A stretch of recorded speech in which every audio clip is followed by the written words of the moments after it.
మాలాంటి జర్నలిస్టులకి ఇది మామూలు కథే. కుళ్ళిన రాజకీయాలకి నిజాలు వ్రాసే జర్నలిజానికి ఎప్పుడూ ఉండే వైరం. ఇంతకీ వాళ్ళెవరు? ఎమ్మెల్యే మారుతీరావు గారి తమ్ముడు సంజయ్ మనుషు. అన్నగారు అలా ఆర్డర్లు వేస్తుంటారు, తమ్ముడు గారు తన మనుషులతో వాటిని అమలుపరుస్తుంటారు. మారుతీరావు గారా? ఆయన చాలా నిస్వార్థపరుడు, మంచివాడంటారు.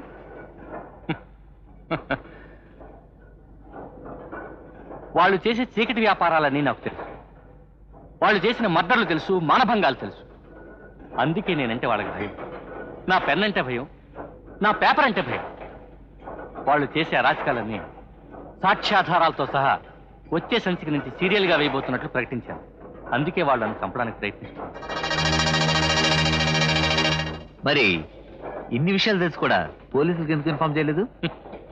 పోలీస్ డిపార్ట్మెంట్ ని, చట్టాన్ని మోసం చేసి చలామణి అవడం వాళ్ళకి వెన్నతో పెట్టిన విద్య. వాళ్ళ చీకటి సామ్రాజ్యాన్ని బదలగొట్టగలిగింది ప్రజా వెలుగు మాత్రమే. ఆ వెలుగుని సృష్టించడానికే నా ఈ పోరాటం. ఇంతకీ వాళ్ళ వ్యాపారాలకు సంబంధించిన స్థావరాలు ఎక్కడున్నాయో మీకు తెలుసా? ఒక్కచోట ఏమిటి సార్, ఉదాహరణకి విలాసిని క్లబ్ తీసుకోండి. హలో, సీఎం గారు సెక్రటరీ గారా? నేను ఎమ్మెల్యే మారుతురావు గారి సెక్రటరీ మాట్లాడుతున్నా, చెంచల్ రావుని. ఎల్లారిందా నాయన, ఫోన్లతో దాడి చేయడానికి ప్రాణాలు తోడేస్తున్నారు కదయ్యా. రావు గారి మినిస్ట్రీ సంగతి ఏమైందో తెలుసుకుందామని. లిస్ట్ లో పేరుంటే వస్తుందని ఇప్పటి 1,00,000 సార్లు చెప్పాను.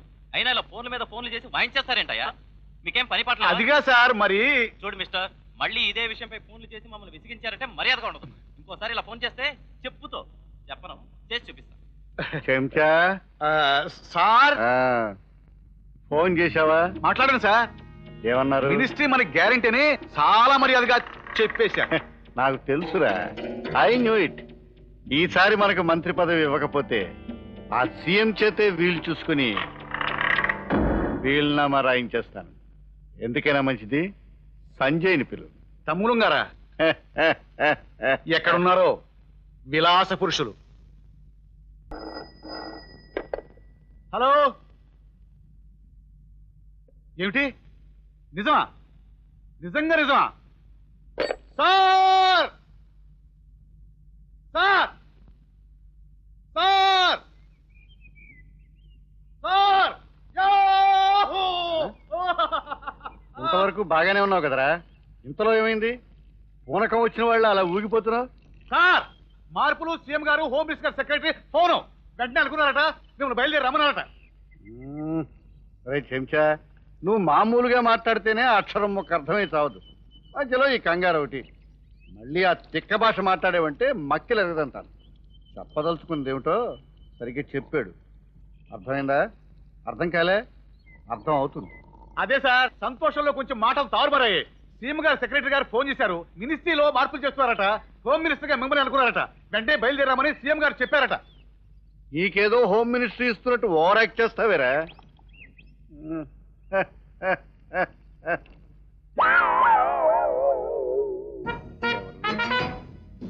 జర్నలిస్టా?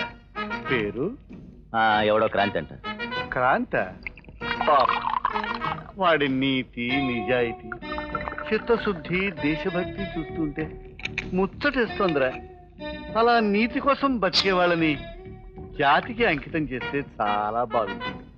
చూడు, వీలు చూసుకొని వాడి చేత వీలునామా రాయించేయండి.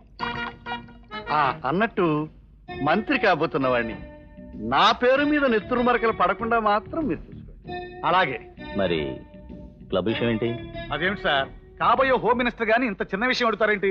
అలాంటి పని చేయడానికి వారు నేను అక్కర్లా. మన ఇంటి పెంపుడు కుక్క చాలు. ఇలాంటి విషయాల్ని పెంపుడు కుక్కలు కుదేయడం మంచిది కాదు. కమిషనర్ తో నేనే మాట్లాడతాను. అలాగే. అర్థమైందా? అర్థం కాలే? అర్థం అవుతుంది.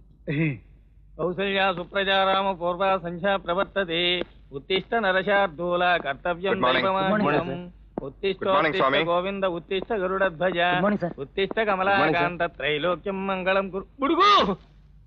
వలకెంత దూరావా? చెత్త పుట్టలో దాక్కున్నావా? పెంట వెధవా, నిన్ను వెదగలేక నా ప్రాణాలు పోతున్నాయిరా దొమ్మర్రాస్కెల్. బుడుగు బుడుగు బుడుగు. తస్తూ తస్తూ యమ్మ పాశంలా మీ అమ్మ నిన్ను పోయింది. నిన్ను వెతకడంతో సరిపోతోందిరా బుడుగు వెధవా. పొద్దునే ఏంటయ్యా కంగారు? మా బుడుగు వెధవండి. బుద్ధిగా బుట్టలో పడుకోరా అంటే మాయమయ్యాడు. ఎక్కడ దూరాడు, ఏం కొంప ముంచేస్తున్నాడు. స్వామి ఎక్కడో ఆడుకుంటూ ఉంటాడు. సింహం బోర్లోకి వచ్చే టైం అయింది సార్. అదే కమిషనర్ గారు ఆఫీసుకు వచ్చే టైము అయ్యింది. ఏంటి ఆ పానకం డబ్బులు బాబు గారికి ఇచ్చారండి. అయిపోయాను, జీప్ వచ్చేసింది.